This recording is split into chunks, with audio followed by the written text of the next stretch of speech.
Welcome to I'm Not a Porn Star, the podcast that goes behind the paywall and into the private world of anonymous OnlyFans creators. Here, we talk candidly with faceless women redefining power, privacy, and pleasure, one post at a time. No names, no faces, just real stories from creators who choose to keep their identity off camera on their own terms. I'm your host, the plumber, and today I'm excited to welcome a guest who's built an entire career behind a screen, proving you don't need to show your face to be seen. This classy lady might seem sweet on the surface, but she hides a secret and some killer curves. Welcome to the show, Queenie. Hi, I'm Queenie. Thank you for having me today. I'm really excited to be here. It's great Um, to have you here. Thank you. Yeah, it's fun. This is really exciting. I've not done Yeah, anything like this before. yeah. That's good. Oh, tick that off the bucket list then, won't we? I So know, why don't yeah, you, can tick that one off. why don't you tell us a little bit about yourself? So I'm 37. I'm from England. I don't have any other jobs. This is the full-time gig. So yeah, it's kind of been a few years in the making now. I have 3 kids, so I'm busy with that as well.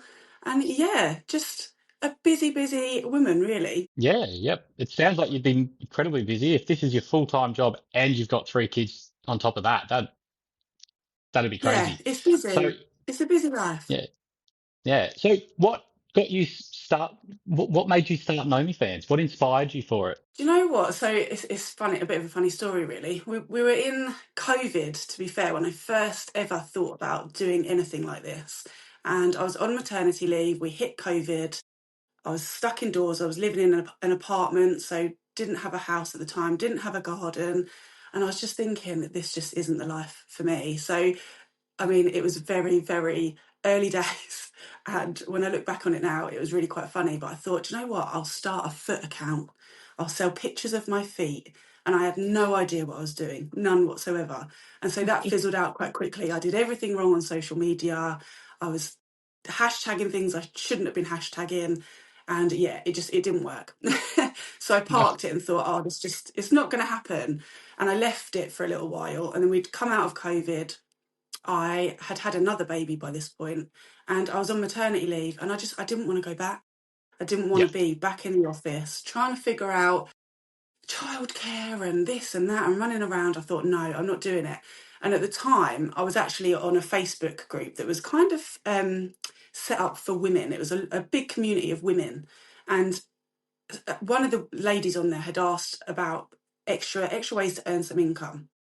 And there was one woman that commented on it and said, I can help you. Message me, I'll help you. It is to do with OnlyFans, but I know ways of doing it. I can mentor you. And so I messaged her, and she had this whole community of women that she said she was going to help. It kind of didn't work out that way. mm, But thankfully, because of that, I ended up with a small community of girls that were also trying to break through in the industry.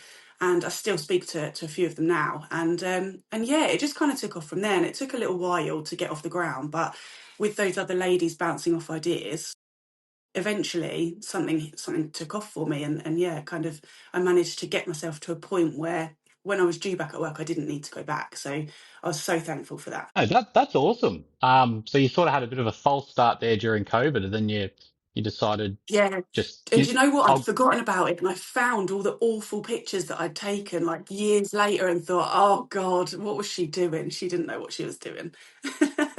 no, that's one of the things, isn't it? It takes, when you first decide to start at this sort of stuff, your photos are just amateur. Like, I mean, Terrible. it is all amateur stuff, but Yeah, yeah, you don't know what angles take off properly it and was all that sort terrible. of stuff. It was Yeah, no, I awful. get, yeah. Do you, so you are Queenie, obviously. Do you Brilliant. have the same personality type on OnlyFans that you do in real life, or do you keep Yeah, them I separate? do. No, do you know what? I don't. I've never really had a character as such. Yeah. No, I try to be authentic. That's kind of, I would say, one of my selling points. Maybe I try to be as authentic as I can be. I just think it's, for me, it'd be too tiring to try and keep up a persona. It just wouldn't work. Obviously there's sides of me that I have to tap into in order to fulfill kinks or whatever. Yeah. But on the whole, if you're chatting with me, you're getting me. It's just me chatting with you. No, that's awesome. Because obviously a lot of people get the impression that OnlyFans women aren't who they say they are. They're just actors and stuff like that. But I mean, that's part Yeah, of this. That's the idea of part of this podcast is, one, to show other women what OnlyFans can be for them and to also show to men. It's like, no, no, no. Most of the time you're getting what you get. This is the woman and this is yeah, her. She's not fake. She is who she is. yeah. So That's exactly for me. That's exactly it. I never wanted to portray anyone else.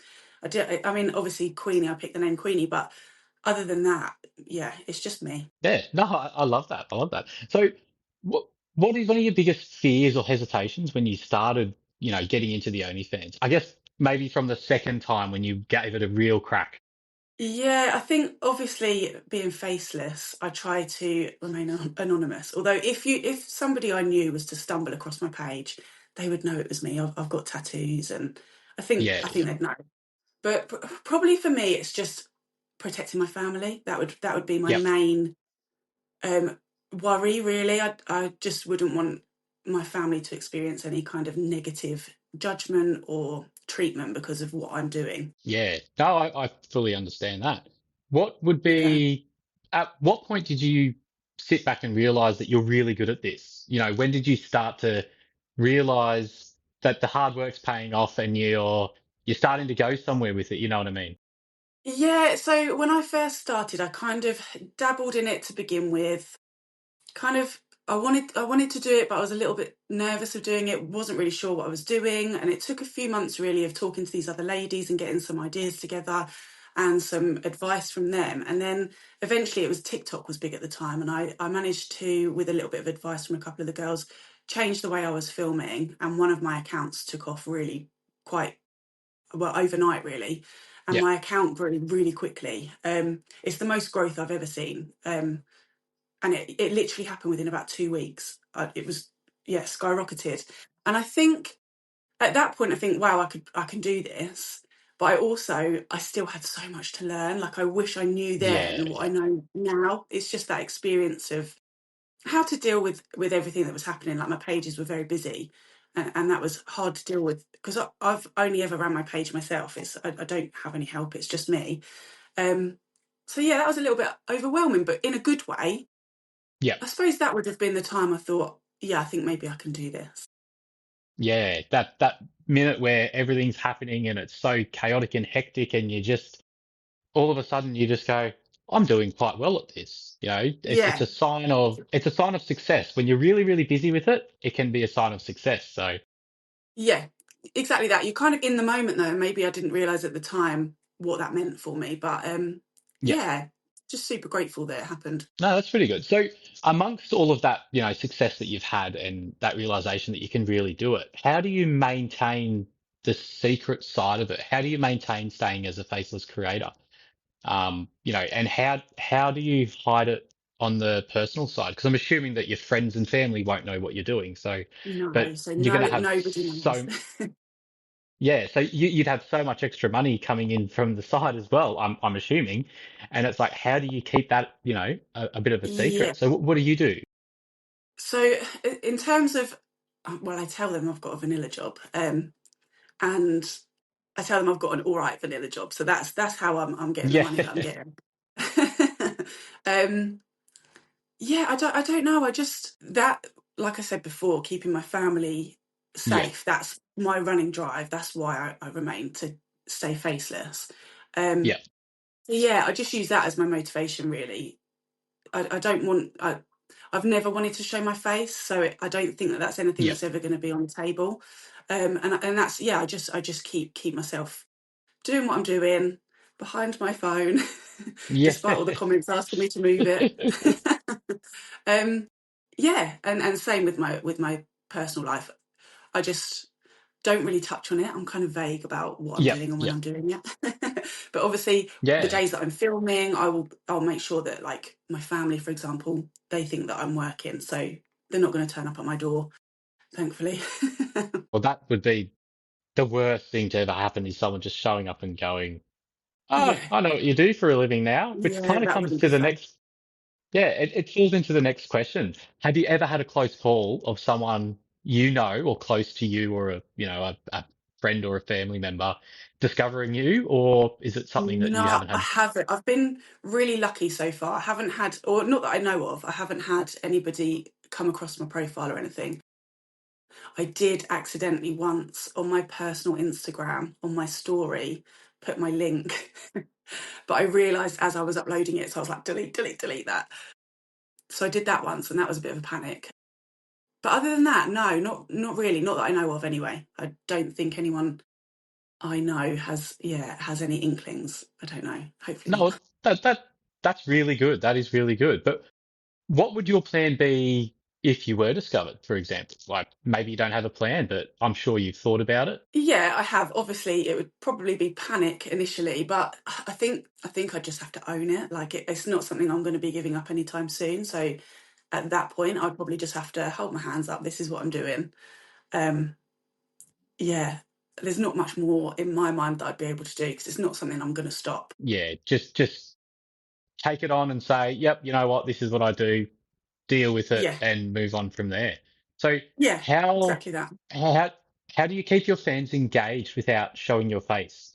Do you find it challenging at times to go, oh, I wish I could just do this, this trend that I'm Yes, seeing? yes, I do. It's more with the social media actually, because I think it's a lot harder to keep your content engaging when you're not showing your face. And obviously, a lot of people, I think they'll just swipe off as soon as I mean, they'll see through your content, you're not showing your face. And for some people, that's really important. Like I've had subs subscribe to me, ask if I show face, and then just disappear because that's what they like, which is fine.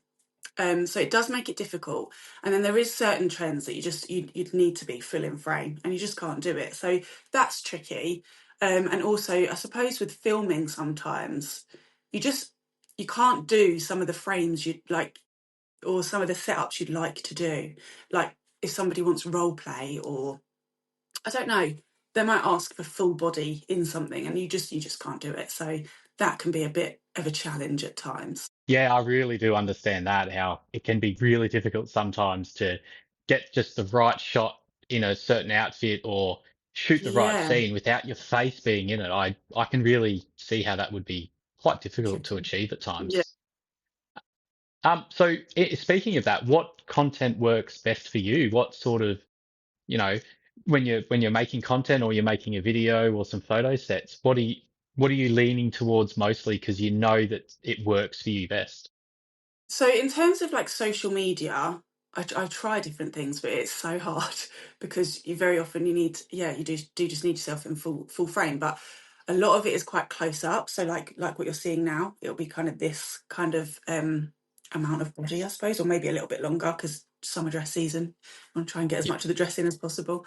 In terms of my content, I will do from nose down. So I just crop the pictures or like you'll see like little bits, or sometimes if I take a picture from behind, you might see a little bit of my eye. Videos, yeah, I don't. Do you know what? I've done so many. I've tried to do a little bit of everything, but I do just have to maybe a quick blur if my face accidentally gets in shot and I don't want to cut it Mm, out, or yeah, or it's just at angles where you just can't see. You can't see mm. this bit.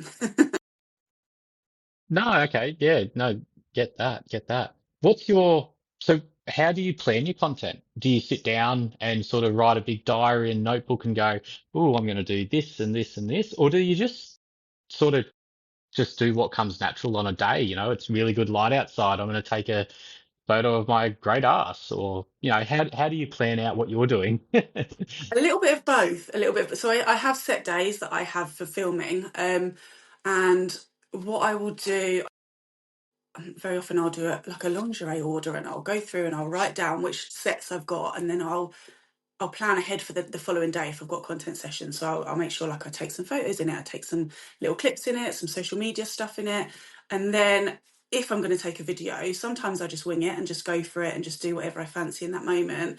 And other times, like for example, if I've had a lot of requests off of somebody, off of different subscribers for something, I might make that. So if they've been saying, I don't know, I want to see riding, I might be like, okay, I better do a riding video then, try and keep them happy. So yeah, it's a little bit of both really. I just kind of go with the flow. Yeah, kind of brings me to a good question here. What's the weirdest request you've ever received. Now, I'm not talking what's the worst. I mean, what's the weirdest that's made you go, is this guy all right?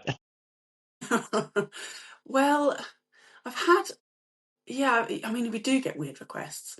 Probably, I had a guy a couple of years ago subscribe to me, and he wanted me to use objects that weren't like vegetables, things like that.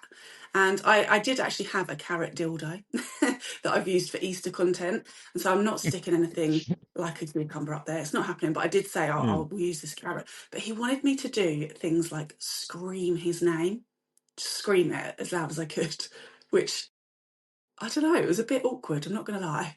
It was a little bit awkward. So that was a bit strange. And he asked for quite a lot of customs quite quickly, and they were very similar. Each one was very, very similar. He wanted me to tell him how big he was, much bigger than my husband, um, and yeah, scream his name. That one was pretty Yeah, odd. He was that's just a a bit, I look. think he was just a little bit of an odd guy, I think. Yeah, yeah. But yeah. Look, I'm not here to kink shame or anything like that. No, me Each to their neither. own. But yeah, that is an odd one. I will 100% agree with you on that one. Kind of following on to that, what's something that you wish people understood about creating? What do you wish your fans understood about this being a job? Yeah, I think for me, it's probably very often I think subscribers don't realise all the background work that goes into creating this content. So they think that you take pictures and you chat, and that's kind of the job. What they don't realise is that we're running like 10 Instagram accounts, 10 Threads accounts. We've got Twitter and Reddit and all of that, and the admin that goes into it, which I suppose that, I mean, that's the boring stuff. They don't really want to know about it. But it's just more just realizing that by the time they're chatting with us, we've already put in quite a lot of work to get to that point. And when a subscriber, I've had a couple of people come onto my page, which has got thousands of photos instantly available. And my subscription prices, I usually run a first month discount, and they'll come on and expect all of my videos for the $3 they've paid. And I just think, oh, I just wish you respected the fact that it's taken me 3 years to get to this Yeah, point. So it's kind of that, but just that I'm a human and that I have bad days, and yeah. chatting with you might cheer me up, but like I am a human too, and I'll try and cheer you up as well when you're having a bad day. So it's just that kind of human aspect, I think. Yeah, it's funny you say that. That seems to be a very common thought that a lot of creators have is that, Yeah. hey, this is a lot of work. Don't just come on here and say, oh, but where's the rest of it? I deserve all of it. I'm giving you $3. Like, no, mate, Yeah, this is it is that all, entitlement, I think. When you get the odd subscriber, and I've been really lucky, it doesn't happen very often, but the odd subscriber that will come on and just expect you because you're a sex worker, you can tell the ones that don't respect you, and they just think that they should have everything for free or for very, very cheap. And I just think, oh, this is my body, and I should be setting the rules, so that's not going to happen. yeah. So have you ever blocked a subscriber or a fan on, any platform really? Yeah, I have. I have. It would have been if they were rude to me for that same reason, for not respecting me and being rude to me. It doesn't happen very often. I've got a handful of people that are blocked. I do remember when I first started and I was very naive, and it was before my TikTok had taken off. I had somebody subscribe to me, and he tipped me a couple of like small tips, and then he asked me to move over to Snapchat, which I don't use now. But I moved over there, and he kept promising me, if you do this, I'll give you this amount of money. If you do this, and I did a couple of little clips for him, and he kept it going the whole day. And then by the end of the day, I just knew he was just trying to get content out of me for no reason, Yeah. without paying. And yeah, so he got blocked. But yeah, So it's just things like that, really. yeah, that's an interesting one that you've mentioned there, the Snapchat or Snapchat Premium. Um, Yeah. how was that for you? Did you feel like that was something worthy of your time, or looking back on it, is it something that you didn't have time for, or you might still have one, I'm not sure, but what are No, your thoughts I on don't that use it. extra level? Yeah, no, that's not something that it's not a platform that I use now. I never, to be honest, I never really used it very often at all. There was a couple of instances. It was when I was inexperienced, to be honest, and then I just kind of thought it's not the safest platform for me. I'd rather keep my content on those sites that are kind of that have a bit of safety for us, I Yeah, they're suppose, in made terms of our for it. content. Yeah, made for it. Do their age verifications and things like that. Yeah, yeah. Yeah, I kind of dropped that quite quickly, to be honest. No, that's pretty good. Moving on, what is something, or how do you deal with burnout or losing motivation? Because I'm sure that there are some days where you're just completely over it. How Yeah, it how do does you deal happen. with that? How do you get past that? I do try to schedule in now, and I wasn't doing this when I first started, and I did hit burnout quite hard. And I always used to think it'll be fine. But I did hit burnout. But I always try now when the kids have got breaks from school, I take that time off completely from doing any filming or anything like that. So it's only a few weeks in between that they're in school, and then they'll have a week off or they'll have a couple of weeks off. And so I just take that time now, and I'm not filming in those days, and that's that, and that kind of that's a little bit better for my mental health. Um, I've kind of slowed down a little bit on how much I'm filming now as well, which has definitely helped me because I was overdoing it for quite a few months. Um, I'd started a Fansly and I was trying to get that up and running, and I just was pumping out content, and actually I've really reeled that back in now, more so I can enjoy it again. I think it got to the point where it was work, work, work, work, work, work, and actually I want to be Hmm. able to get back to why I started it, which is yeah, the fun bits. I want to do the fun bits again. Yeah. Yeah, no, I totally get that. Kind of comes up to the next question conveniently. What's your relationship with with your body now than when you first started? So when you first thought, I'm gonna make an OnlyFans, to now, do you see yourself the same, or do you look at yourself now in a mirror or in a photo and you go, this chick is hot? Do you know what? It's a bit like this. It's a bit like this. I when I started it, I was a little bit. I was nervous to put my content out there, and then obviously it took off, and I thought, oh, okay, that's quite good. And it was a bit of a confidence boost. And then started putting weight on. I think I just started thinking, oh, people like me. They like me a bit chubby. And then I started putting a bit too much weight on. So I have been trying to just scale back on that a little bit Yeah. recently. Um, but yeah, my confidence is all right. Do you know what? I've always had big boobs, and Mm. I've never been skinny, and I've always had attention in terms of people looking and whatnot. So that was never a problem for me. I don't know. It's a funny question. I think it depends on the day. Some days I think, yeah, I look fit, and then other days I'm like, oh no, scrap that. Well, I think I can speak for the majority of men out here. You look incredible and your curves are amazing. So Oh, thank you. don't don't ever think you're too chubby. I mean, look, you're going to think about yourself however you're going to think about. I'm not going to tell you what to think, but you are incredible. So we'll Oh, get that thank you. we'll get that to the side. Now, where do you get content ideas from? Do you sit there and think about them for a long time, or do you sort of gauge what fan interest seems to be at the time and make it off that? Yeah, I mean, I have made so much content. I've kind of covered a lot of bases now, but I I've got some friends that I'm in a little group chat with, so we will bounce ideas off of each other. Obviously, input from subscribers. Yeah, that can sometimes sway where I'm going to go. Like I said earlier, if people are requesting a specific thing, I might go that way. I don't know really. I just kind of wing it a little bit. I do Yeah, just kind of yeah, wing it a little bit. I don't think about it too much. And do you know what it is? When my subscribers are watching my content or looking at my pictures, I want them to really feel like I'm enjoying it, and I want to be able to enjoy it.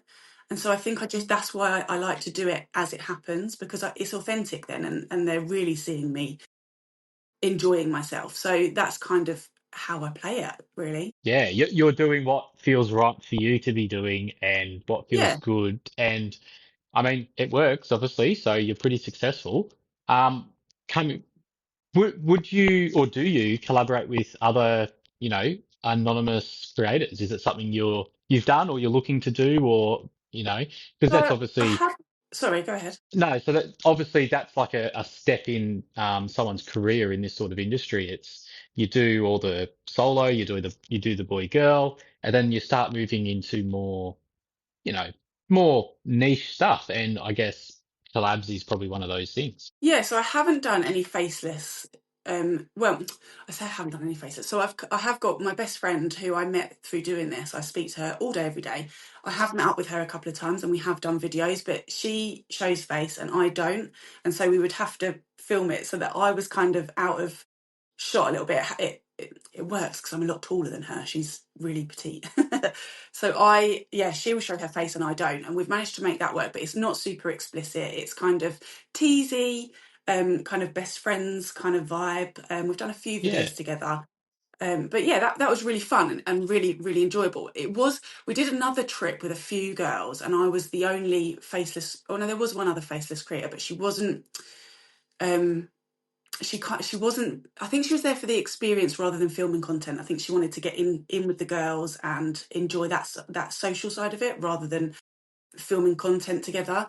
And I did struggle then because the girls they were all taking pictures together and it didn't really work with me being faceless. Yeah. Um, so yeah, I would love to do collaborations with other anonymous girls just because then you're on the same wavelength and you've all got the same motivations then. So I would love to. I just haven't found the right person.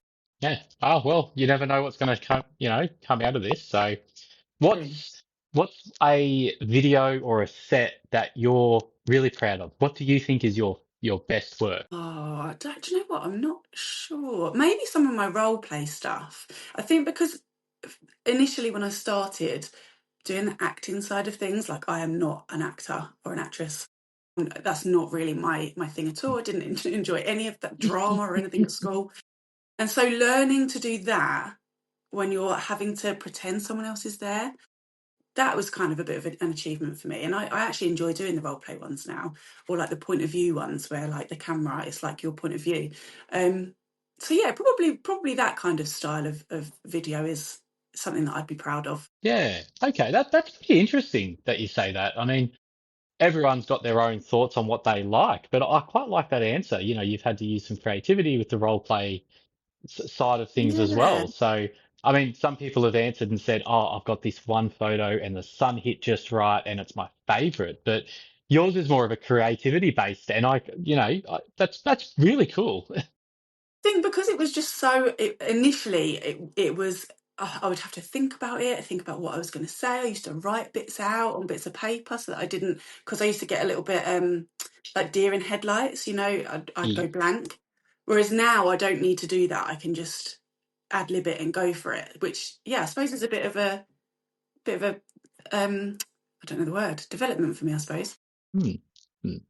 Sexy improv. I like it. Yeah, just go for it.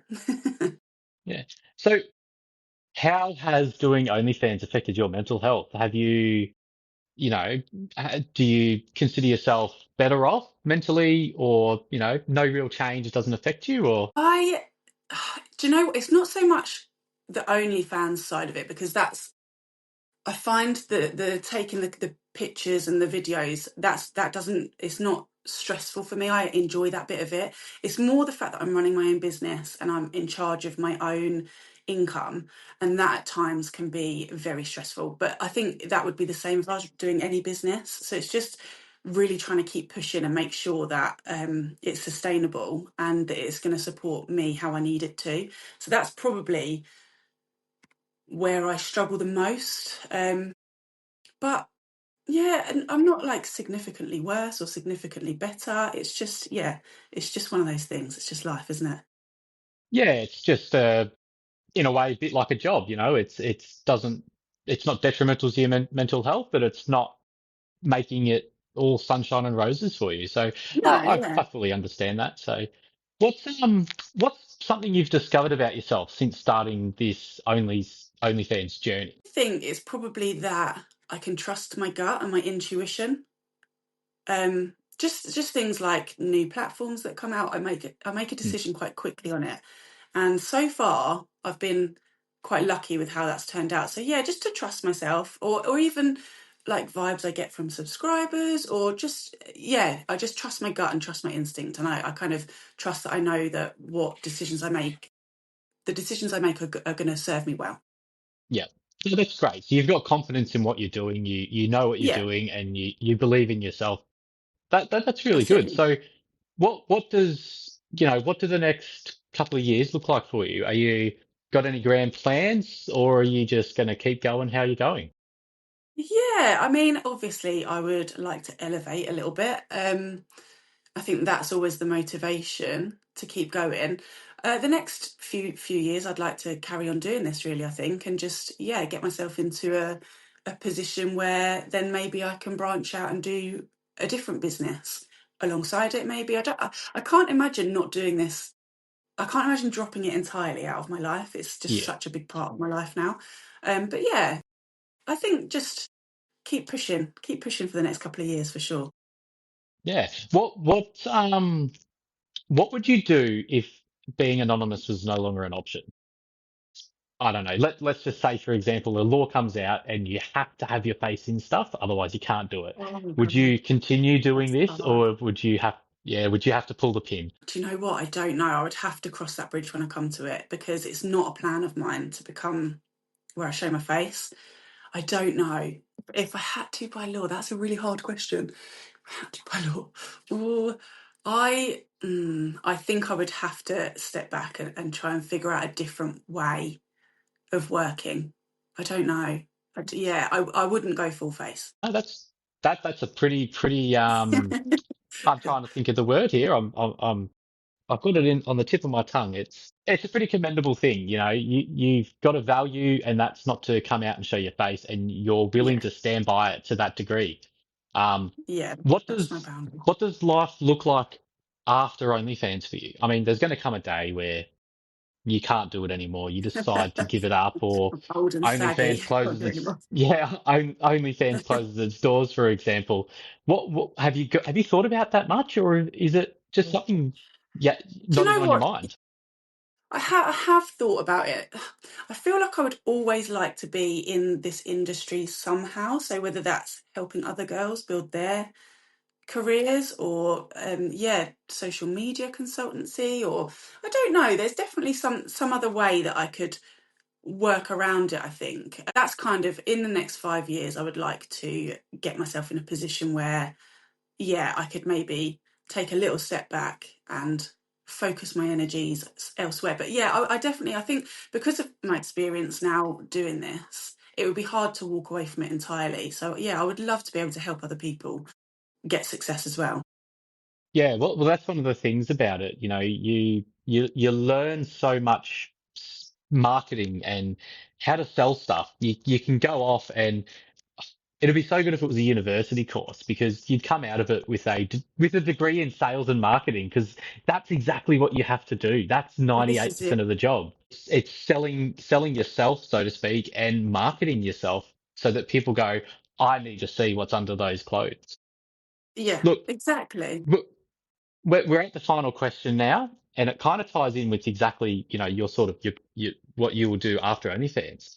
What Mhm. is one piece of advice you'd give to someone who's looking to get a start but remain anonymous? Do lots of research would be my initial initial piece of advice.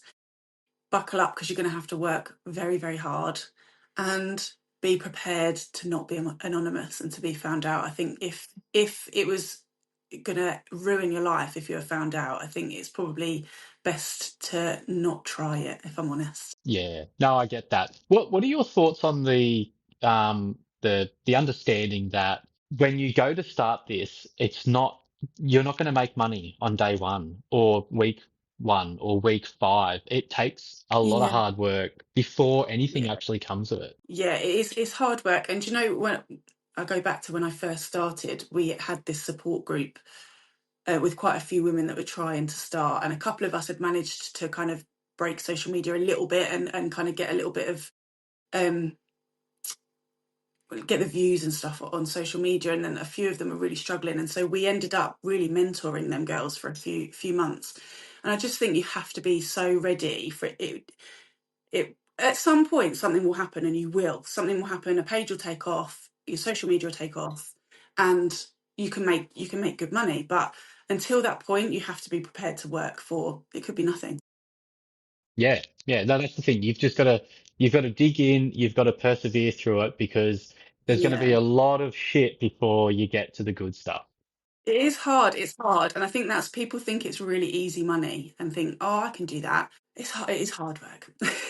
Oh, I fully understand that side of it as well. So, You know all too well. look, that brings us to the end of the episode.